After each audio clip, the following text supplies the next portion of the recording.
Illumination review. Fenirob over here and Zuperjohn over here. We just got done playing the third game that we've played of this game.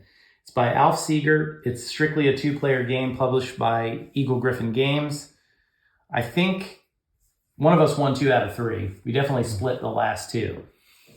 This feels like a war game, even though it doesn't look like it at first glance. It's books and your monks trying to battle in this weird spiritual level. But at the end of the day, there are 3 battlefronts here. There's another battlefront here, which is the moving around and set collection. And then you have this other one here because based on the fights that happen, you get point swings over here, 5 points for the majority. So there's 1, 2, 3, 4, 5, 6, 7, 8 fronts pretty much in the game. And it feels like that to me.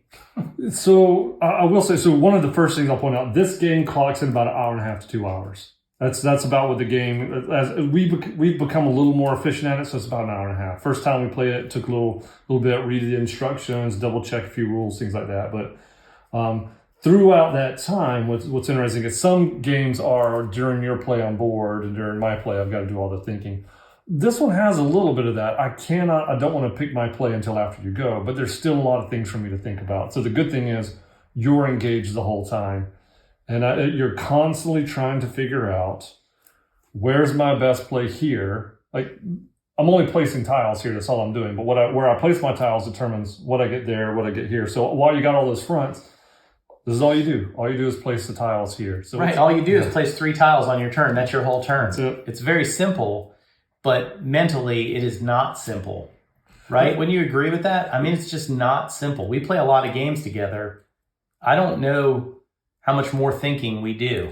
I would say the chance that, so there's 2 areas of chance in here. One is the order you draw your tiles and where you put them. Right. And the other is the Scriptorium cards and what's in my hand versus what's in your hand. So I'm playing something based on what I think is the best strategy, but I've always got to think through, well, what if he has this card and he undoes it and now it just flips the tie? Because on one of the turns in the last game we had, you flipped the tie and closed something out and got those dragons early that just absolutely killed me. Because I had dragons, I was ready to play the next time. I thought it through, and you played something. So that's the chance, but it's still you gotta think through it before you play those. I think chance definitely plays a part in the game, but it doesn't feel like it cheapens. It's not a bad dice roll. Like, right. Oh my goodness, I rolled 3 1s in a row. This is horrible.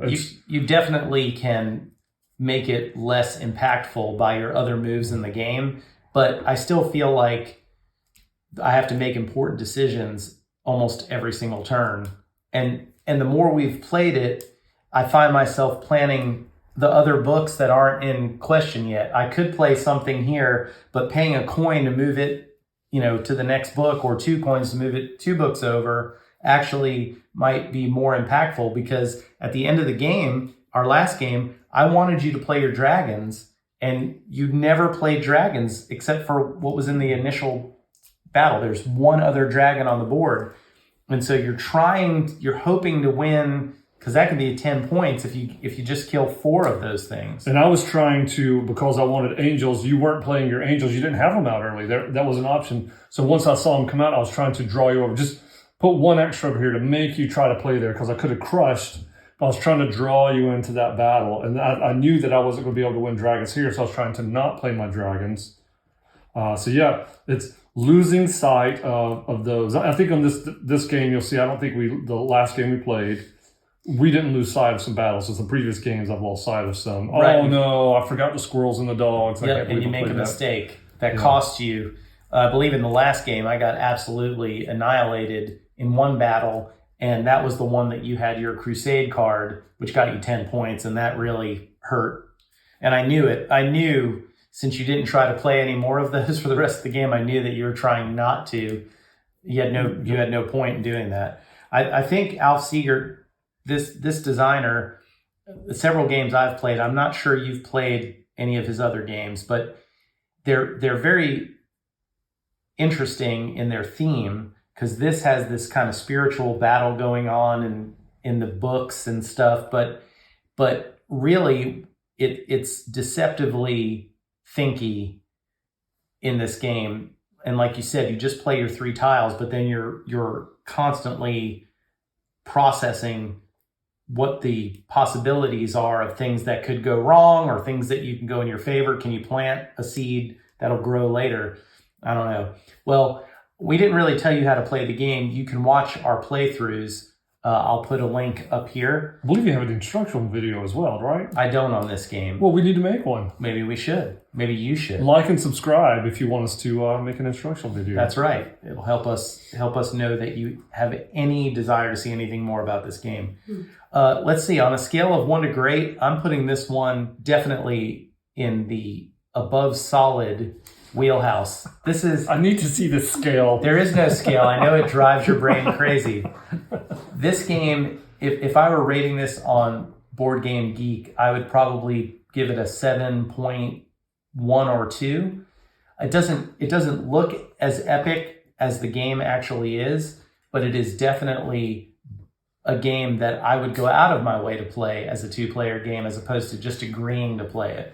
Yeah, if you're the type of person that wants to get into a game, play, and you have control the whole time about what you're doing, this isn't that. It brings a little bit of anxiety because of that, just because I'm waiting to see what's played next and all that. But it is, if you like to just kind of get into it and then think through what is a move, this is much more tactical. Yeah. It's much more tactical than strategic, I think. Yeah, and there's both sides of the long game. You really cannot build a machine. That's true. That's out the window, and the limiting your resources here, so you have to do something with them. It's a really good design, well thought out how to balance and all that. This is one to play, but can't play it every day. You got to set it down and come back a couple of weeks later and say, okay, I've worn off that beating I took. Let me go again. Exactly. Well, there's Illumination.